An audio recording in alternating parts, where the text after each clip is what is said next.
Welcome, story lovers, to a world tucked away from epic battles and grand prophecies.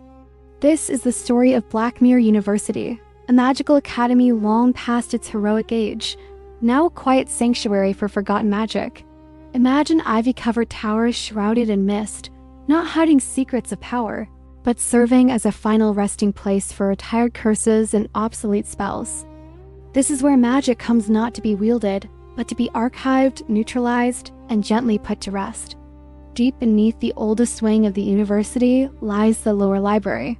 The air here is thick with the scent of aged paper, dust, melting candle wax, and cold stone. Endless shelves stretch into the gloom, holding artifacts that have outlived their purpose, mirrors that sigh with loneliness, rings that whisper forgotten names, and boots that persistently try to walk home without their owner. The magic here isn't powerful or flashy. It's a low, constant hum, like a draft you can never quite find the source of.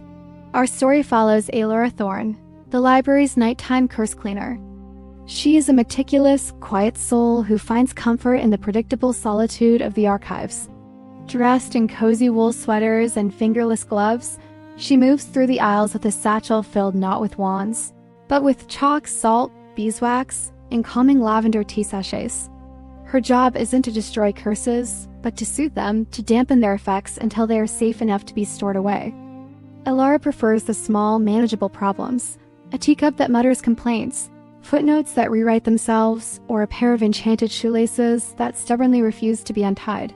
To her, magic, much like a memory, should be handled with the utmost gentleness. One evening, while cataloging a mislabeled folio sealed behind 7 layers of outdated boards, Elara's quiet routine is broken.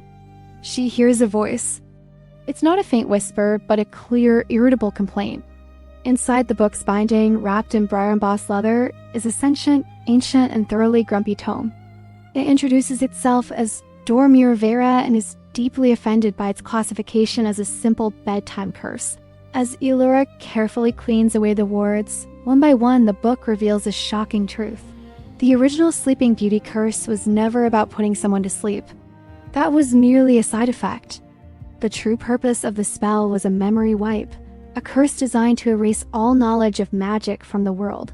The forgetting was the real goal. The sleep was just a convenient distraction. Suddenly, a simple bedtime story becomes a terrifying historical record. Unsure of what to do, Elara confides in her only friend in the library, Grindlehook, a stone gargoyle assigned to guard the archives. He's ancient, perpetually cold, and fueled by an endless supply of enchanted tea. Grindlehook is sarcastic and world-weary, but he remembers a time when magic was loud, dangerous, and gloriously free. Though he's bound to the library walls, his memory is long, and he warns Elara that a book this powerful wasn't hidden by accident. Someone wanted it forgotten for a very good reason. That someone is the Headmaster of Blackmere. He is a calm, unsettling figure who has grown tired of magic's inherent chaos. He sees it as a liability, messy, emotional, and utterly uncontrollable. His vision for the world is one of perfect order and peace, a world scrubbed clean of the unpredictable nature of magic. His plan is chillingly simple. During the university's upcoming Founders' Night, he will activate Dormir Vera, broadcasting its memory-wiping spell through the city's powerful ley lines. The result will be a world where no one remembers magic ever existed. No more curses, but also no more wonder. No more chaos, but no more resistance. A perfectly silent, gray world. As Elara delves deeper into Dormir Vera's pages, the book's decaying magic begins to leak into the library. The forgetting has already started. Students in the halls above momentarily forget their own names. The subjects of portraits flicker and vanish. Spells being cast by professors unravel halfway through. Entire shelves in the library begin to fade from existence, as if the stories they held were never written. The curse affects Elara most profoundly. She starts losing precious pieces of herself, the memory of the first spell she ever cast, the sound of her mother's voice, the reason she chose this quiet, lonely job in the first place. The library, her sanctuary, is being erased from the inside out, and she is being erased along with it. Elara is faced with an impossible choice. Does she allow the Headmaster to proceed, ensuring a safe, quiet world free from the dangers of magic? Or does she protect a fragile and convenient truth The truth that magic, just like memory, must be remembered, even when it hurts. To preserve magic is to preserve pain, but to erase it is to erase a fundamental part of the world. She realizes she cannot fight the Headmaster with power. She doesn't have it, but she has something he lacks: empathy. To stop him, she must do something forbidden, something no curse cleaner has ever dared to do. She must rewrite a curse. With Grendlehook's ancient knowledge to guide her, Elara doesn't try to destroy the spell.